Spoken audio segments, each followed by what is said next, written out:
Alira didn't know the stranger who'd been asking questions in the village was the Alpha King. She didn't know he'd already decided she would either become his salvation or die with his secrets buried in her chest. And she definitely didn't know that the sound of boots stopping outside her door would shatter the fragile life she'd spent 7 years building from nothing.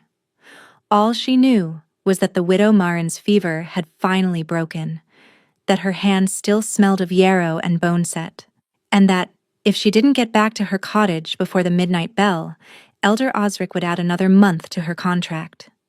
The village of Thornwick was quiet at this hour, frost creeping along the cobblestones, chimneys breathing thin ribbons of smoke into the black sky. Alira walked quickly, her worn boots silent from years of practice. She'd learned to move without sound, without notice. Invisible girls survived longer. Her cottage sat at the edge of the village where the cobblestones gave way to dirt, and the dirt gave way to the witchwood forest. It was small, barely more than a single room with a sleeping loft, but it was hers in all the ways that mattered. She knew every crack in the walls, every draft that slipped through the shutters, every herb hanging from the rafters. She was reaching for the door handle when she heard it. Footsteps. Heavy. Deliberate. The kind that belonged to a man who had never learned to make himself small. Alira's hand froze. She pressed herself against the doorframe, heart slamming against her ribs. The footsteps grew closer, louder, until they stopped directly behind her. She could feel him there, the heat of a body too close, the weight of attention fixed on her back like a blade waiting to fall. "You're the healer." His voice was low, rough-edged, carrying the kind of authority that expected answers rather than asked for them. "The village has many healers." Alira kept her voice steady, though her pulse screamed. "Elder Osric can direct you to whichever one suits your needs. I'm not looking for just any healer." The stranger stepped closer, close enough that she could smell pine and leather and something darker beneath. Smoke, maybe. Or blood. "I'm looking for you, Alira. The one they call the Whisper Witch." Her blood turned to ice. No one had called her that in 7 years, not since her mother had burned for it. Alira turned slowly, forcing herself to meet his gaze. And the moment she saw his face, those pale gray eyes holding the cold of northern winters, the silver circlet half hidden beneath dark hair, a single thought crystallized in her mind with horrifying clarity. Please, not the Alpha King. Anyone else she could run from, anyone else she could lie to, but the Alpha King found what he hunted, always. And tonight, he was hunting her. He was nothing like the stories described. The tales spoke of a beast in human skin, a king who had slaughtered his way to the throne and ruled through terror alone. They said his eyes glowed red when he was angry, that he could smell fear from a mile away, and that he had once torn out a traitor's throat with his bare teeth in front of the entire court. But the man standing before Alira didn't look like a monster. He looked exhausted, the kind of exhaustion that lived in the bones that no amount of sleep could touch. His face was all sharp angles and shadows, beautiful in the way a drawn blade was beautiful, deadly and precise. Dark hair fell past his collar, unkempt, as if grooming had become an afterthought. And those gray eyes, the ones that should have been cold, held something she hadn't expected. Desperation. "May I come in?" he asked. Alira almost laughed. The Alpha King asking permission to enter a peasant's cottage. "Do I have a choice?" "You always have a choice." The words landed strangely like a stone dropped into still water. She studied him for a long moment, weighing her options. Running was pointless. Lying was dangerous. Which left only the truth, or some careful version of it. She opened the door and stepped inside. He followed, ducking slightly beneath the low frame, and suddenly her cottage felt impossibly small. He filled the space not just with his size, but with his presence, that suffocating awareness that made the air feel thicker. Alira lit a candle with trembling fingers. The Whisper Witch is a ghost story, something mothers tell children to make them behave. And yet here you are. He didn't sit, just stood in the center of the room, watching her with those ancient, tired eyes. Hiding at the edge of nowhere, bound to a village elder who treats you like property, using half your gift to heal fevers while burying the rest so deep you've almost forgotten it exists. Her chest tightened. You don't know anything about me. I know your mother was Maven of the Grey Hills, a blood singer, one of the last. His voice softened just slightly. I know she burned when you were 15 because someone saw her track a missing child through a single drop of blood, and I know she made a bargain before she died. Alira's vision blurred. She blinked hard, refusing to let the tears fall. What bargain? She sent word to my father, told him about you, about your gift, asked him to protect you if you ever needed it. He paused, and something like guilt flickered across his face. My father died before he could honor that promise. The message was buried in his papers for years. I only found it 3 months ago. So you came to clear a debt? Alira's voice came out brittle. Congratulations. Consider it cleared. You can leave now. I didn't come to clear a debt. He took a step toward her, then stopped, as if forcing himself to maintain distance.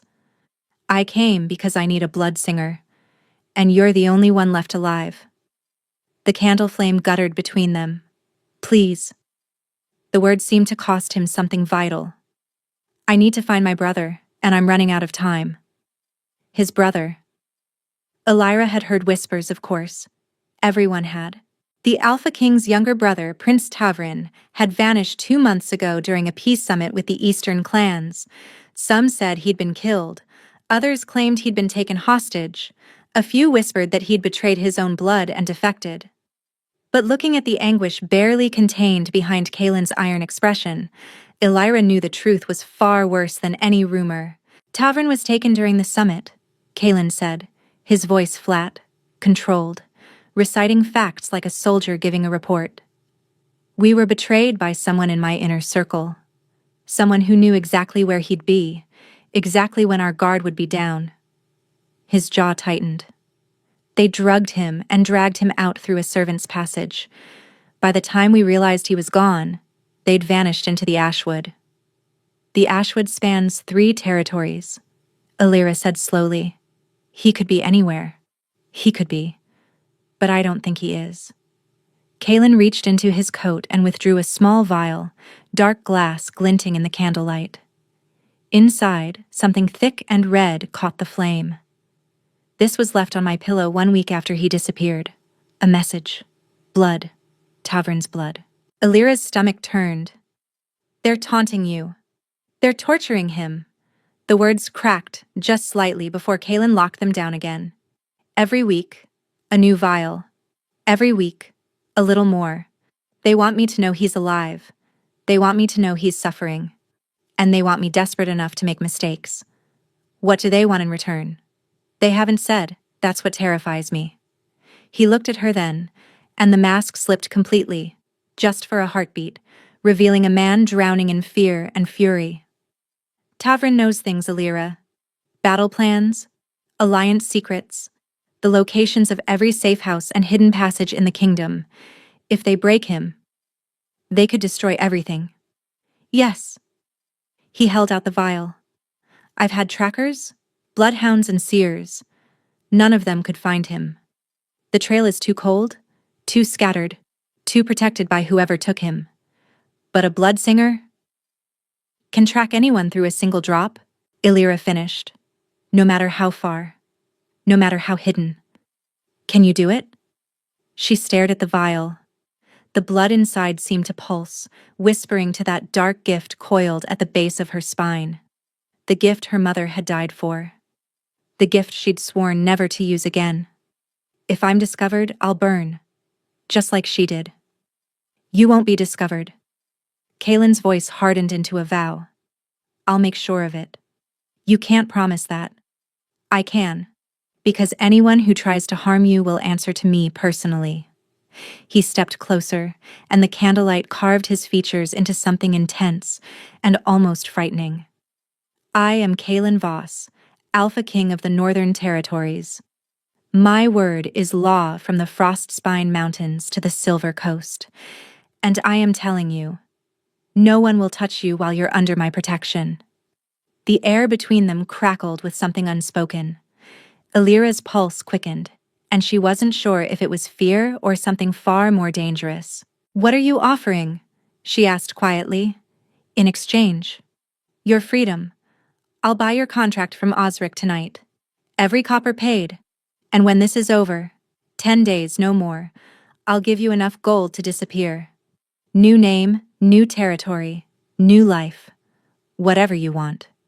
And if I refuse, then I walk away, and you never see me again." His gray eyes held hers, unwavering. "I didn't come to force you, Illyra. I didn't come to threaten or command. I came to ask. That's all I'm doing." She thought about Tavrin, a prince she'd never met, bleeding in some dark cell while his brothers scoured the world for him. She thought about her mother, who had burned for the crime of saving children. She thought about the cottage that wasn't really hers, the contract that owned her, the life she'd built from fear and silence. 10 days. Freedom. A chance to use her gift for something that mattered. If I do this," she said slowly, "I want a blood oath. Your word isn't enough." For the first time, something like respect flickered across his face. "Then you'll have it." Before we continue, please take a moment to like this video and subscribe.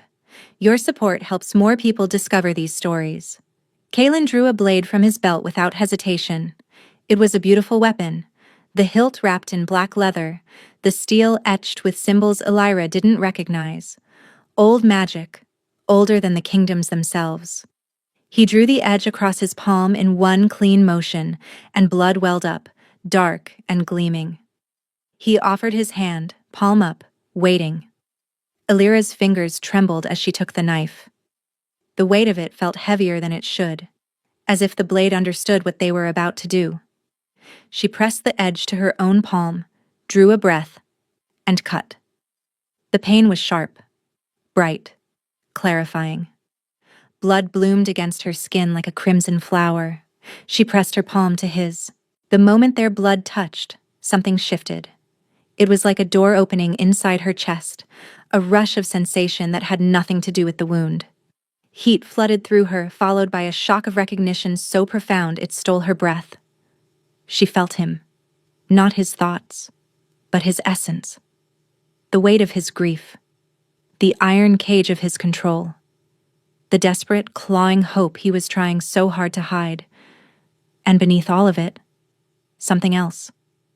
Something that reached for her like a hand in darkness, seeking, wanting, knowing. Illyra gasped and tried to pull away, but his fingers tightened around hers. "Did you feel that?" His voice was rough, barely above a whisper. She couldn't speak, could only stare at him, her chest tight with something she didn't dare identify. Magic flared between their joined hands, sealing the oath in fire and blood. The cut on her palm burned, then cooled, leaving behind a thin silver scar that matched his. Kaelin released her slowly, his expression unreadable. But she saw the way his hand shook as he wrapped a strip of cloth around his palm. She saw the way he refused to meet her eyes. He'd felt it too. Whatever it was. Neither of them spoke of it. He handed her a second strip of cloth, and their fingers brushed, just barely, and that same electric recognition sparked again, smaller but no less devastating. Illyra wrapped her hand quickly, putting distance between them. "Tomorrow," Kaelin said, his voice carefully controlled. "I'll send someone at first light. Be ready." He was gone before she could respond, disappearing into the darkness like he'd never been there at all. Illyra stood alone in her cottage, staring at the silver scar on her palm, and wondered what she'd just bound herself to. The riders arrived with the dawn. There were 3 of them, dressed in dark leathers marked with the king's crest. A silver wolf mid-howl against a black moon. The leader was a woman with copper hair and a scar bisecting her left eyebrow. She introduced herself as Soraya, captain of the king's shadow guard. "His Majesty sent us to escort you." Her tone was clipped, but not unkind. "We ride hard. Can you keep pace?" Elira had never ridden anything faster than Elder Osric's plow horse, but she lifted her chin and said, "I'll manage." The journey took half a day. They rode north, past the familiar fields of Thornwick, through valleys Elira had only heard of in stories, and into the frost-spine mountains where the air grew thin and cold.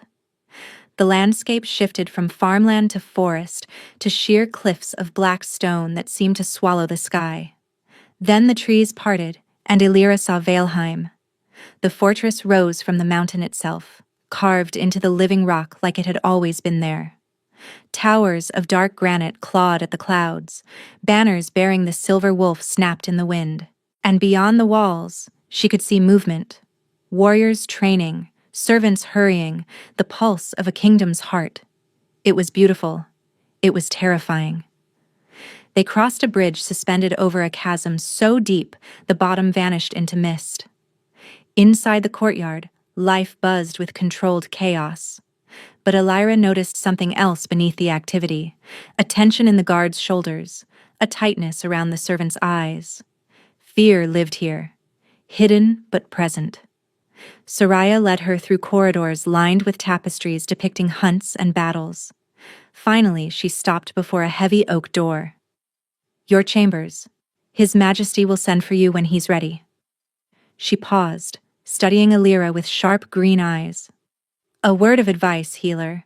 The king has enemies everywhere, including within these walls. Trust no one. Speak to no one about why you're here." Before Elira could respond, Soraya was gone. Elira pushed open the door to find a room larger than her entire cottage. A fire crackled in the hearth. A bed piled with furs dominated one corner, and through the window, the frost-spine mountains stretched endlessly, savage and beautiful. She should have felt grateful. Instead, she felt the walls closing in. Trust no one. What had she walked into? The summons came at dusk. A young servant girl led Elira through a labyrinth of corridors to a chamber deep within the fortress. The room was sparse. Stone walls, a single table draped in black velvet, and Kaelin standing by the window with his back to her. He turned when she entered, and she noticed the shadows beneath his eyes had deepened. Had he slept at all? "Thank you for coming." "We have a blood oath," Elira said. "I didn't have much choice." A shadow passed through his expression. Guilt, maybe, or regret. But it vanished before she could name it. He gestured to the table. 7 items lay arranged on the velvet. The vial of blood she'd seen before. A torn piece of fabric, dark blue with gold thread. A signet ring bearing a wolfen crown. A strip of leather that might have been a belt or strap. A single boot, well worn. A dagger with a broken tip. And a letter, folded and sealed with unmarked wax. "These are everything I have," Kaelin said quietly. "Some belong to Tavrin. Others were left behind by whoever took him. I need you to read them. Tell me what you see." Elira approached the table slowly. Even from a distance, she could feel the objects calling to her, that dark gift stirring at the base of her spine. Her mother's voice echoed in her memory. "Blood remembers, Elira. Blood always remembers. And those who master it can do more than see. They can command." She'd never understood what her mother meant by that last part. She'd been too young, too frightened, too focused on survival to ask. "It won't be pleasant," she warned. "What I see. Sometimes it's just fragments, images, emotions. But sometimes I live through the memories. I feel what they felt." "I understand." "No, you don't." She met his eyes. "It will drain me, leave me shaking, maybe sick, and there's no guarantee I'll find what you're looking for." "I'm not asking for guarantees." Kaelin moved closer, his presence a wall of warmth at her side. "I'm asking you to try, and I'll be here, whatever you need." Elira reached for the vial first. The moment her fingers closed around the glass, the world dissolved. Darkness. Stone walls pressing close. The smell of damp and rust and something rotten. "He's cold," so cold, and his wrists burn where the iron cuffs have rubbed them raw. Footsteps in the corridor outside. A voice, cultured and calm. The king grows desperate. He's hired another tracker, some hedge witch from the eastern valleys. Another voice, rougher. Should we move him? Not yet. Lord Vendrick wants him here, wants the king to exhaust himself searching in all the wrong places. And if the king finds us? A soft laugh. He won't. Not until we're ready. Not until the prince has told us everything. Pain. Blinding, searing pain. And through it, a single thought, relentless and desperate. Kaelin, don't come. It's a trap. Elira dropped the vial with a gasp. She was on her knees without knowing how she'd gotten there. Kaelin's hands gripped her shoulders, steadying her, and his voice cut through the ringing in her ears. Elira, can you hear me? Lord Vendrick. The name tore from her throat. He's the one. He has Tavrin. Kaelin went rigid. That's impossible. Vendrick has been on my council for 15 years. He was my father's closest friend. He's also the one torturing your brother. Elira's voice shook. They mentioned a tracker. Someone from the eastern valleys. They knew about your searches, Kaelin. They're watching your every move. She saw the moment the truth landed. Saw the way his expression shuddered, ice forming over grief. Where? His voice was barely human. Where are they keeping him? Underground. Stone walls. No windows. It smelled like damp and decay.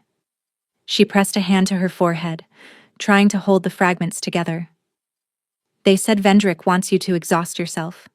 Wants you searching in the wrong places, which means Tavrin isn't far. Kaelin finished. He's close. Somewhere I'd never think to look. Kaelin. Elira grabbed his wrist, and that electric spark flared between them again. Tavrin knows it's a trap. He was trying to warn you. He doesn't want you to come. Then he's going to be disappointed. The Alpha King's eyes had turned to steel. Vendrick has served my family for decades, ate at my table, swore oaths to protect my bloodline. His voice dropped to something lethal. And all this time, he's been bleeding my brother in some dungeon. He pulled away from her, pacing to the window, his shoulders rigid with barely contained fury. There are more items, Elira said quietly, more memories to read. I might be able to find the exact location. Not tonight. He didn't turn around. You're pale as death. You need rest. Your brother doesn't have time for me to rest. And you're no good to him if you collapse. Now he turned, and beneath the steel she saw something softer, concern, unguarded and genuine. Please, eat something. Sleep. We'll continue tomorrow. The word please again, like a key turning a lock she hadn't known existed. Fine, she breathed. Tomorrow. But as she left the chamber, one thought haunted her. Trust no one. And Lord Vendrick had been in this castle for 15 years. The next 3 days blurred together in a rhythm of visions and recovery. Each morning, Elira read another object. The torn fabric revealed a carriage ride through dense forest, voices arguing about routes and timing. The signet ring showed Tavrin's capture, the betrayal in his eyes when he recognized faces he'd trusted. The leather strap held memories of restraints, of darkness, of a prince refusing to break despite everything they did to him. And through it all, Kaelin was there. He caught her when the visions knocked her sideways, brought her water without being asked, gave her space to recover without hovering, yet somehow always remained within reach. He never pushed, never demanded more than she could give. It was disorienting. Elira had spent her entire life around men who took what they wanted, Elder Osric with his contracts and wandering eyes, village boys who thought a healer owed those favors, traders who saw a woman alone as an opportunity. Kaelin asked, every time, "Can you continue? Do you need rest? Is this too much?" She didn't know what to do with a man who treated her like she mattered beyond her usefulness. On the third evening, she found him on the eastern battlements, staring out at the mountains with the weight of kingdoms on his shoulders. The wind whipped his dark hair across his face, and he looked younger somehow, lost, You should be sleeping, Alira said, joining him at the wall. So should you? I tried. The visions follow me into dreams sometimes. She wrapped her arms around herself against the cold. Your brother is strong, Kaelin. What I've seen, most men would have broken by now. He's holding on. He's always been the stronger one. Kaelin's voice was rough. Everyone thinks the Alpha King is invincible. They don't know that Tavrin was the one who held me together after our parents died. He was 14 years old, and he sat with me through every nightmare. Every moment I wanted to abdicate and disappear. His hands tightened on the stone. I can't lose him. You won't. You can't promise that. No, Alira admitted. But I've seen his memories. He's fighting to survive because he believes you're coming. That faith is keeping him alive. Kaelin turned to look at her, and the vulnerability in his expression stole her breath. What if I'm not enough? What if I find him and I'm too late, or I fail, or... Stop. She stepped closer without thinking, close enough to feel the heat radiating from him despite the mountain cold. You've spent 3 days watching me suffer through visions that would destroy most people. You've been patient and kind when you could have demanded and commanded. You're not the monster the stories describe. Maybe I am. His voice dropped. Maybe I'm just better at hiding it around you. Why would you hide anything from me? I'm nobody. A contract healer from a village that doesn't even appear on most maps. You're not nobody. The words carried sudden intensity, almost like frustration. You're the bravest person I've ever met. You watched your mother burn and still chose to use your gift to help people. You've spent years surviving alone, and you haven't let it make you cruel or bitter. You stood in your doorway facing the Alpha King and demanded a blood oath because you knew your worth. Alira's breath stuttered. Kaelin, I know you're going to leave. He cut her off, his gray eyes blazing with something she didn't dare name.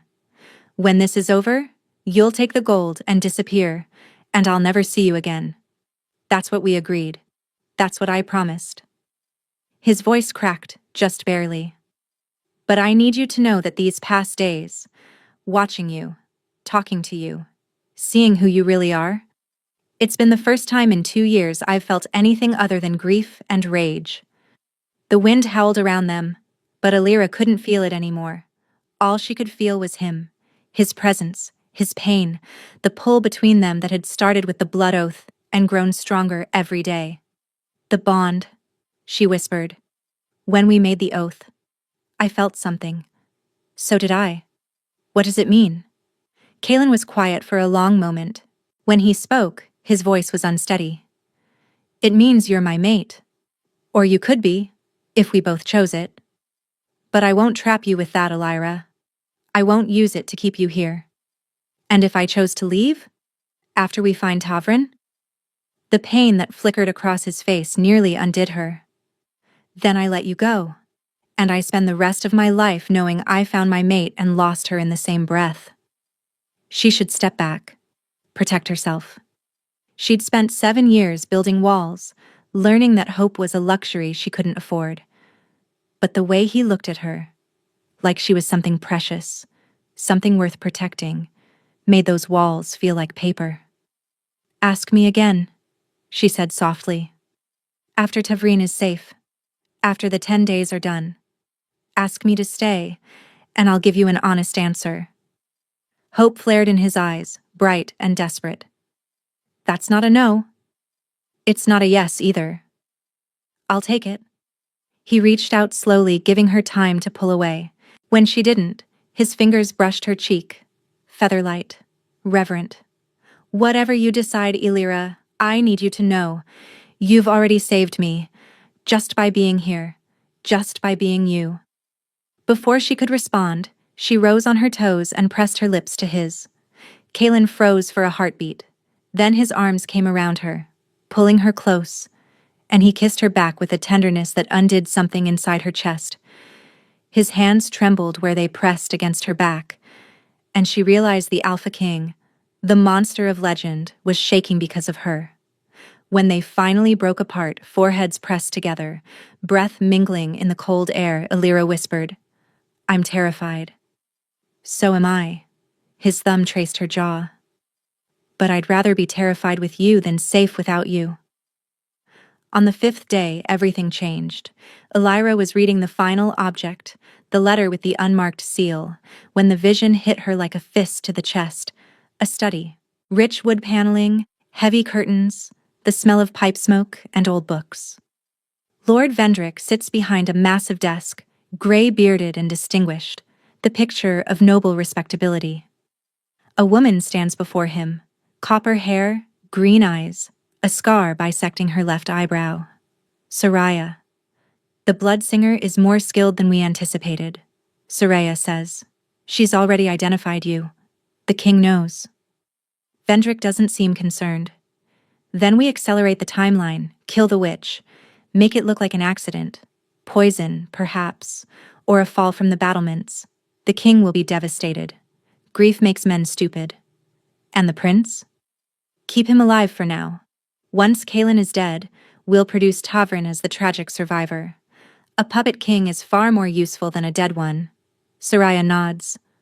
"The witch trusts me. I escorted her here myself. I can get close enough. Do it tonight." Before she reads anything else. Illyra surfaced from the vision with a scream locked in her throat. Kaelin was already there, catching her as she swayed, his hand steady on her shoulders. "What did you see?" "Soraya." The name came out strangled. "She's working with Vendrick. She's been reporting everything to him. And tonight?" Illyra's voice broke.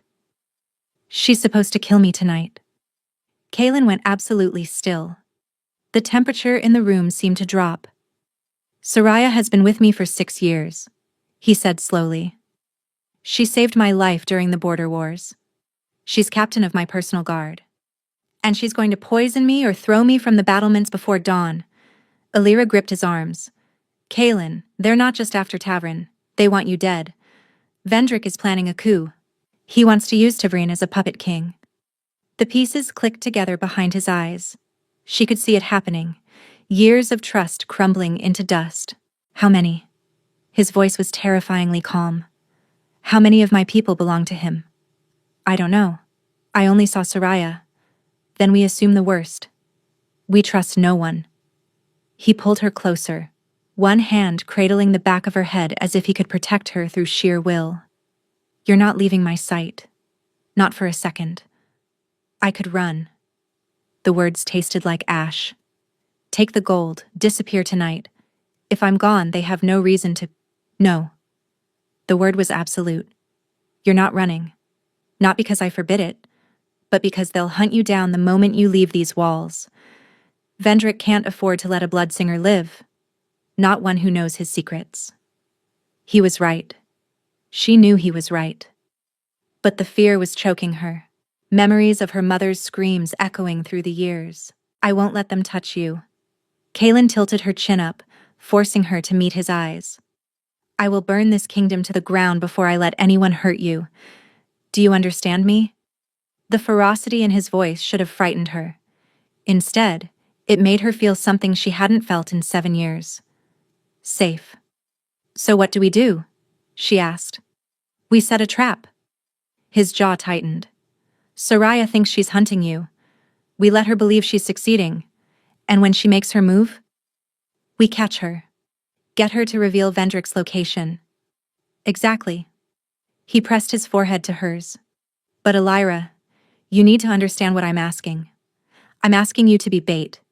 To put yourself in danger so we can end this. And I hate myself for it." "It's my choice." She echoed his words from that first night. "You gave me a choice. I'm choosing to fight." Something broke open in his expression. He kissed her, hard, desperate, like he was memorizing the taste of her. "If anything happens to you," he breathed against her lips, "I will never forgive myself. Then make sure nothing happens." They set the trap that night. Illyra returned to her chambers alone, or so it appeared. Kaelin and 3 warriors he trusted absolutely were hidden in the adjoining room, waiting in silence. She sat by the fire, forcing herself to breathe normally. The knife Kaelin had pressed into her hand was cold against her thigh, hidden beneath the folds of her skirt. "Just in case," he'd said. "I'll be there before you need it. But just in case." The midnight bell tolled. Footsteps in the corridor. Soft, deliberate, trained. The door opened without a knock. Soraya stepped inside, closing the door behind her with a soft click. In her hand she held a cup, steam rising from whatever liquid it contained. "I thought you might need something to help you sleep," Soraya said, her voice warm, concerned. "The perfect lie. The visions take a toll. This will ease the dreams." Illyra's pulse raced. "That's kind of you." "We look after our own here." Soraya crossed the room, extending the cup. "Drink. You'll feel better." Illyra took the cup, raised it toward her lips, and then she threw the contents into Soraya's face. The woman snarled, actually snarled, and lunged. But Kaelin was already there, bursting through the adjoining door, his warriors flanking him. They seized Soraya before she could reach Illyra, forcing her to her knees. "Wolf's bane," Kaelin said, his voice ice. "Enough to stop a heart in minutes. That's what you brought for her?" Soraya laughed, blood and betrayal in her eyes. "You think this changes anything? Vendrick has been planning this for years. You're already dead. You just don't know it yet." "Where is my brother?" "Closer than you think." Her smile was vicious. "Close enough that you've walked past him 100 times without knowing." Illyra stepped forward. "The dungeons. The old dungeons beneath the East Tower. The ones that were sealed after the plague." Soraya's smile faltered. "I'm a bloodsinger," Illyra said quietly. "Your memories are open to me the moment you speak. You just told me everything." The color drained from Soraya's face. Kaelin turned to his men. "Lock her in the cells. Triple guard, no visitors." He looked at Illyra. "Can you find him? Right now, tonight?" "Yes." "Then we go." His hand found hers, gripping tight. "We end this tonight." They moved through the castle like ghosts. A small force of 6, Kaelin, Illyra, and 4 warriors, whose loyalty had been proven in blood. The entrance to the old dungeons was hidden behind a collapsed wall in the East Tower, sealed with rubble that had recently been disturbed. Someone had been coming and going for months. Kaelin shifted the stones with inhuman strength, revealing a passage that descended into darkness. "Stay behind me," he said. "Not a chance." Despite everything, he almost smiled. Together they descended into the black. The dungeon smelled of rot and old blood. Torchlight flickered against walls that wept moisture, casting shadows that seemed to move on their own. Illyra followed the pull of Tuvrin's blood, that dark gift guiding her through passages that twisted and branched like veins beneath the castle. Left. Down. Through the iron gate. "Here," she whispered. "He's here." They emerged into a chamber lit by guttering candles. And there, chained to the far wall, was Prince Tuvrin. He was thin, far too thin, his dark hair matted, his face hollow. But his eyes, the same pale gray as his brother's, were alert, alive. "Kaelin." The word was barely a rasp. "You shouldn't have come, it's a trap." "I know." Kaelin moved toward his brother, but Illyra grabbed his arm. "Wait." Lord Vendrick stepped from the shadows, flanked by a dozen armed men. He was exactly as Illyra had seen in the vision, gray-bearded, distinguished, wearing the face of a trusted advisor like a mask. But his eyes were cold, calculating. "Your Majesty." Vendrick's voice dripped false respect. "I wondered how long it would take. The Bloodsinger was more efficient than I anticipated. I should have killed her the moment she arrived." "You should have done many things." Kaelin's voice was lethal calm. "Explain yourself. Now." "Explain?" Vendrick laughed. "I served your father for 15 years, watched him squander opportunities, make weak alliances, show mercy to enemies who deserved execution, and then he died and left the kingdom to a boy. A boy who has held this kingdom together for 8 years. Held it together?" Vendrick's mask cracked, revealing contempt beneath. You've coddled the weak, negotiated with rivals who should have been crushed, wasted resources searching for a brother who should have been written off as dead. The Northern Territories need strength, not sentiment. So you took Tavrin, tortured him, planned to murder me and rule through a puppet. I plan to save this kingdom from your soft heart. Vendrick drew his sword. Kill them all. Leave the prince alive. We still need him. His men advanced. Kaelin moved like lightning, meeting the first attacker with brutal efficiency. His warriors engaged, steel clashing against steel, but they were outnumbered 2-1. Illyra pressed her back against the wall, the knife Kaelin had given her clutched in her hand. She wasn't a fighter, had never been a fighter, but she refused to be helpless. A soldier broke through, lunging toward her with murder in his eyes. She ducked under his swing, years of dodging handsy drunks finally proving useful, and drove her knife into his thigh. He screamed, crumpling, and she scrambled away. Illyra! Tavrin's voice cut through the chaos. The chains! The lock is rusted. If you can reach me... She ran. Vendrick's men were focused on Kaelin, on the warriors carving through their ranks. No one noticed the healer slipping along the wall toward the chained prince. Hold still! Her hands shook as she examined the lock. Old iron, corroded with age and moisture. She didn't have a key, but she had something better. She pressed her palm to the lock and pushed. Her gift wasn't meant for this, wasn't meant for anything but reading blood memories. But blood was iron, and iron was in everything, and her mother had once whispered that the old blood singers could do more than see. Break, she commanded. Break for me. The lock shattered. Tavrin caught himself as the chains fell away, weak but free. You're either very skilled or very desperate. Both. She helped him stand. Can you fight? Give me a sword and watch. She grabbed a fallen blade and pressed it into his hands. Tavrin's grip was shaky, but his eyes burned with determination. Together, they turned back to the battle. Kaelin was magnificent and terrifying. He fought like the wolf on his banner, all controlled savagery and lethal precision. But Vendrick's men kept coming, and even the Alpha King had limits. Then Vendrick himself stepped forward, blade raised, aiming for Kaelin's exposed back. Brother! Tavrin's voice rang out. Kaelin spun, but too late. Illyra moved without thinking. She threw herself between them, her gift exploding outward in a wave of pure instinct. Blood called to blood. Every enemy in the room had it pumping through their veins, and for one impossible moment she commanded it. Stop. Vendrick's men froze, literally froze, their bodies locked in place as Illyra's power held their blood motionless in their veins. The effort was agony. She could feel herself burning from the inside, her gift pushed far beyond anything she'd ever attempted.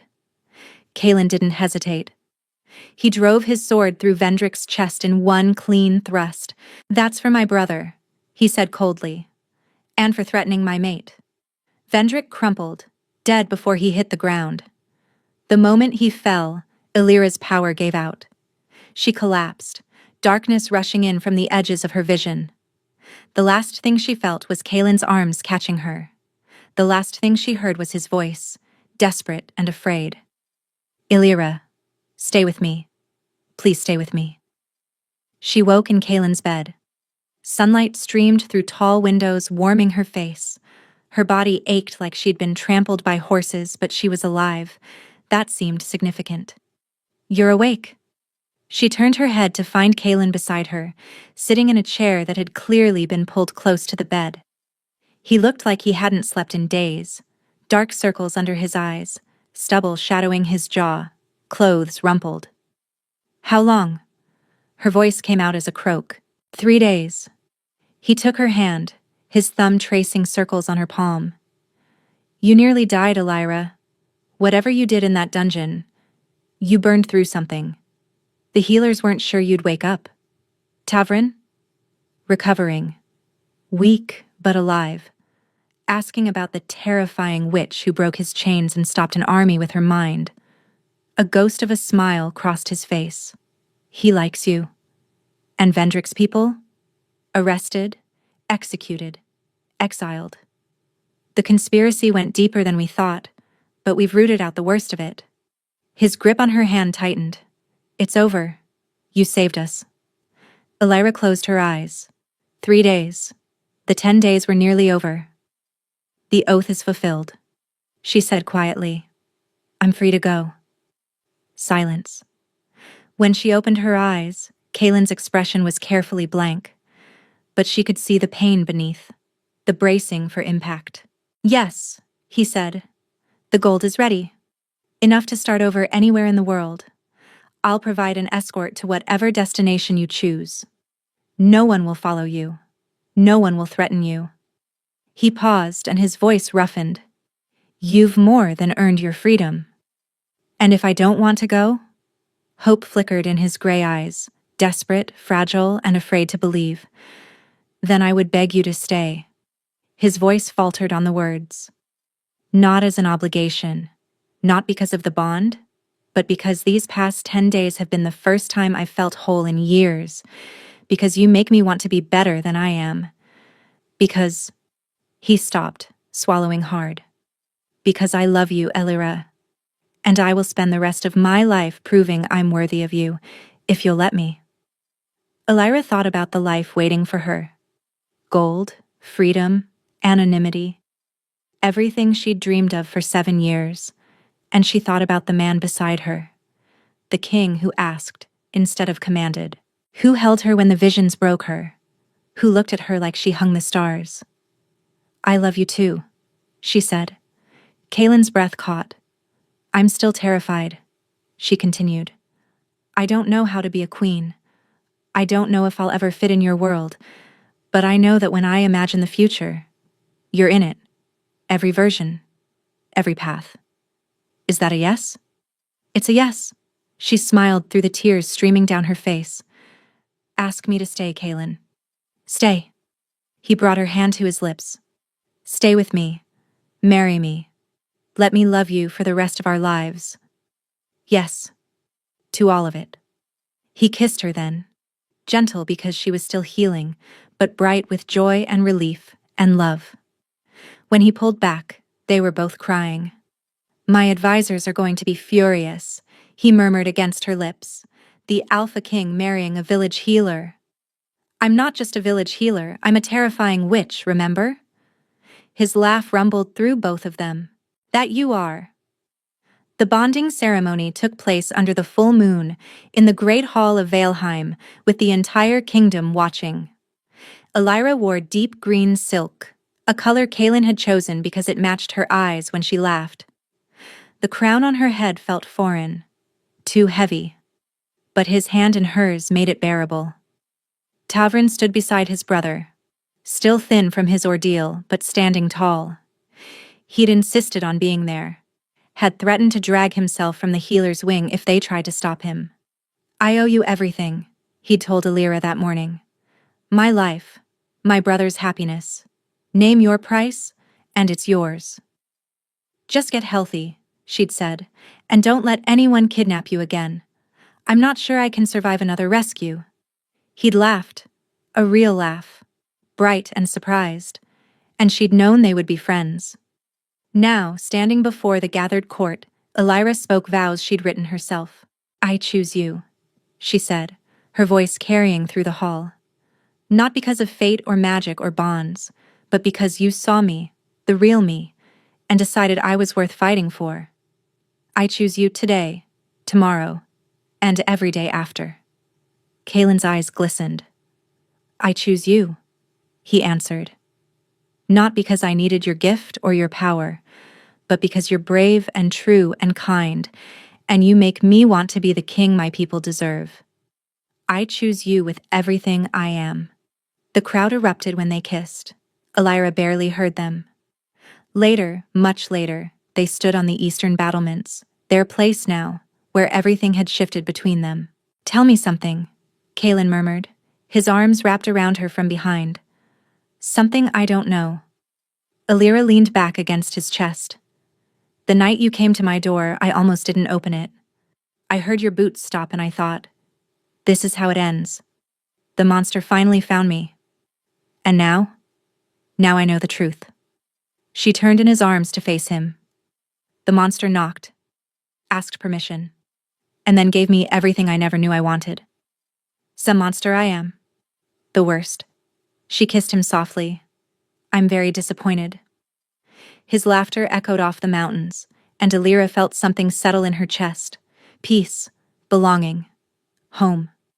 She thought about the woman she'd been, hiding in a village that didn't want her, bound to a contract she couldn't escape.